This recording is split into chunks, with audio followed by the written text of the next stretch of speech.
Hello friends, I am Himkant Verma. Welcome to my YouTube channel Himkant Verma's English Classes.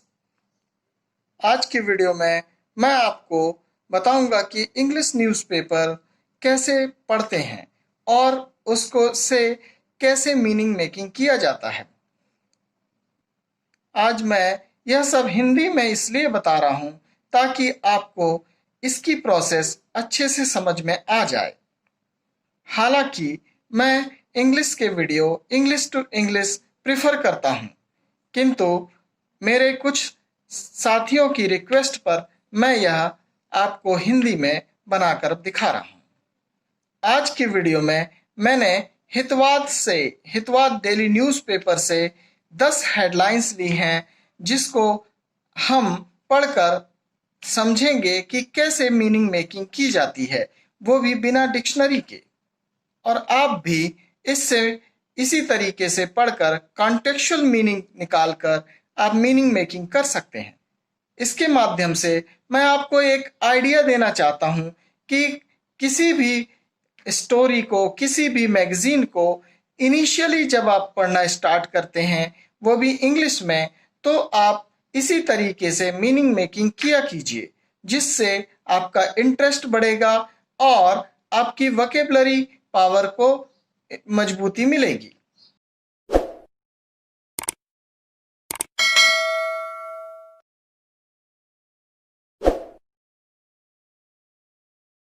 ये हम अब इन headlines को पढ़ते हैं। मेरे पास 10 हेडलाइंस हैं आज के वीडियो में। ये मैंने हितवाद पेपर से ली हुई हैं। आप देखिए कि इन हेडलाइंस को कैसे पढ़ा जाता है और इनके मीनिंग को कैसे निकाला जाता है। So first headline is India-China troops within shooting range at Spangur Gap in Ladakh। देखिए, इस हेडलाइन में आप क्लियरली देख लें कि इंडिया, चाइना, स्पांगुर, लद्दाख, ये सारे प्लेसेस हैं, स्थानों के नाम हैं। नाउ आपके पास ट्रूप्स एक नया वर्ड मिल रहा है। अब आप जब इस हेडलाइन के अंदर देखेंगे तो एक अंदाजा आपको लगेगा कि यह सैनिक या सेना से मिलता जुलता कुछ मीनिंग दे रहा है। इसे ही कॉन्टेक्चुअल मीनिंग कहते हैं और यही तरीका मीनिंग मेकिंग का आपको अपनाना है। बहुत आवश्यक हो तो डिक्शनरी की मदद लें, अन्यथा आगे अगली हेडलाइन की ओर बढ़ जावें। वर्ड टू वर्ड ट्रांसलेशन की कोशिश न करें। एक सामान्य अर्थ निकलता है कि भारत चीन के सैनिक स्पांगुर गैप या घाटी, खाई या दर्रा में आमने सामने आ गए हैं। सेकेंड हेडलाइन है China hands over 5 missing youths from Arunachal to India. यहां आप देखेंगे कि हैंड्स ओवर एक फ्रेज है। इसका मीनिंग सौंपना या दे देना होता है। अब सेंस क्या निकलता है? चाइना ने 5 युवकों को भारत को सौंप दिया जो अरुणाचल प्रदेश से गुम हो गए थे। यहां आपको आवश्यकता नहीं है। देखिए तीसरी हेडलाइन, इंडियाज कोविड-19 फैटेलिटी रेट ड्रॉप्स टू 1.66%। देखिए इस हेडलाइन में न्यू वर्ड है फैटेलिटी रेट्स। आपको इसी पर ध्यान देना है।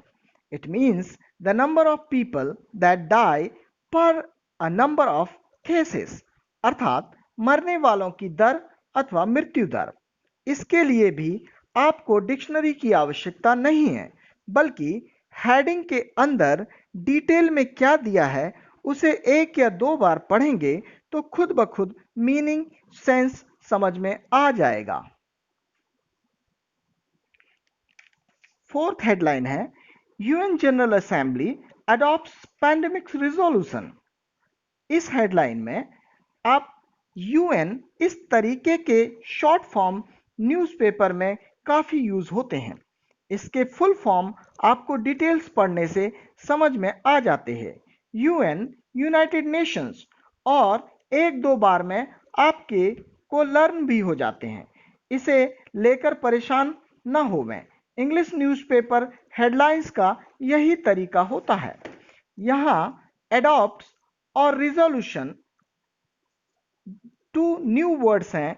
अब देखिए, एडॉप्ट्स मीन एक्सेप्ट करना या पारित करना, रिजोल्यूशन मीन संकल्प या कोई मसौदा। U N general assembly adopts pandemic resolution.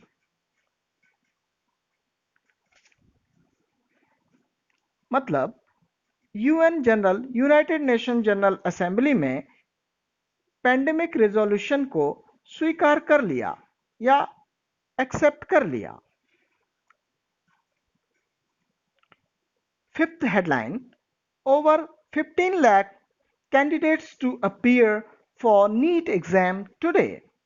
इस हेडलाइन में आप देखेंगे अपीयर एक वर्ब है, शामिल होने से है। देखिए, अपीयर का डिक्शनरी मीनिंग आपको प्रतीत होना भी दिखाई देगा, किंतु आप यहां कॉन्टेक्चुअल मीनिंग को महत्व देंगे। Sixth headline, diesel price dips below ₹73। बहुत सिंपल है। डिप्स मतलब लो आ जाना, कम हो जाना, to come down, to fall down, ये मीनिंग आता है। इससे आप अंदाजा लगा लें कि डीजल के रेट्स 73 रुपीस तक गिर गए हैं। Seventh headline, wildlife population declined by 68% since 1970s. WWF। एक नया आपके लिए शॉर्ट फॉर्म आ गया, इस पर ध्यान देना है, world wide fund for nature. अब देखिए, इसमें भी नया वर्ड हमको डिक्लाइन मिल रहा है। अब डिक्लाइन के लिए here also it means to fall down, reduction in number, किसी चीज के संख्या घट जाना। इस तरीके से इसका सेंस निकलता है कि वाइल्ड लाइफ पॉपुलेशन जो है या जंगली जानवरों की जो पॉपुलेशन है या संख्या है वो 68% तक घट गई है 1970 से। Eighth headline, post retirement army officer trains J&K, that means Jammu and Kashmir youth aspiring to join armed forces। देखिए, पोस्ट रिटायरमेंट का meaning that means after retirement, और aspire means to motivate to join something, army. So here also you can see what contextual meaning comes कि post retirement के बाद एक army officer Jammu और कश्मीर के जो युवा हैं उन्हें क्या कर रहा है, आर्म फोर्सेस या आर्मी को ज्वाइन करने के लिए तैयार कर रहा है, प्रमोट कर रहा है। Bhopalpatnam residents feeling under problem of frequent power cuts. See, यहां पर जो मीनिंग निकलता है कि भोपालपट्टनम के जो निवासी हैं वो रीलिंग अ काइंड ऑफ, जो आप धागे की रील या फिर एक कैसेट्स होती थी उनकी रील्स, उसमें जो जिस तरीके से लपटी होती हैं इसी तरीके से वहां के लोग प्रॉब्लम्स, जो पावर कट की प्रॉब्लम है उसमें उलझ गए हैं या लपेट के बैठ चुके हैं। नेक्स्ट हेडिंग है, new method device to check ATM frauds. अब देखिए, यहां पर चेक, टू चेक मीन्स किसी चीज को रोकना, और डिवाइस्ड मीन्स कोई नई, न्यू सिस्टम, न्यू डिजाइन, कोई नई स्कीम, कोई नया तरीका जो ATM फ्रॉड्स को रोकने के लिए आया है, लॉन्च किया गया। तो इसके बारे में ये खबर है। इस तरीके से आप हेडलाइंस को पहले पढ़ना शुरू करें।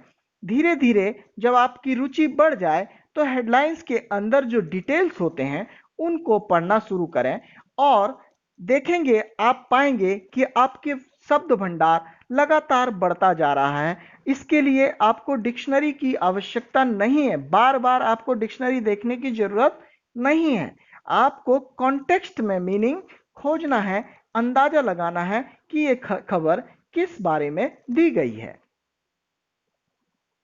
यही न्यूज़पेपर पढ़ने का तरीका होता है। बिगिनर्स के लिए यह तरीका सबसे इफेक्टिव माना जाता है। आप इस तरीके से अपने शब्द भंडार को दिन प्रतिदिन बढ़ा सकते हैं।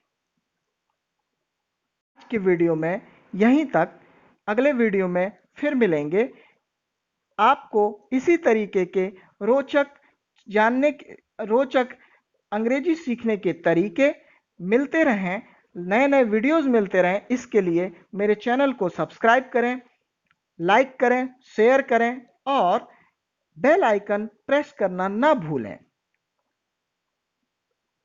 Thank you very much. Have a nice day.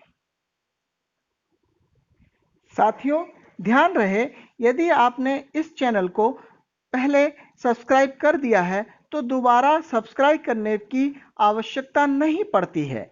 अतः दोबारा सब्सक्राइब बटन को प्रेस ना करें, इससे यह चैनल अनसब्सक्राइब हो जाता है। Thank you again.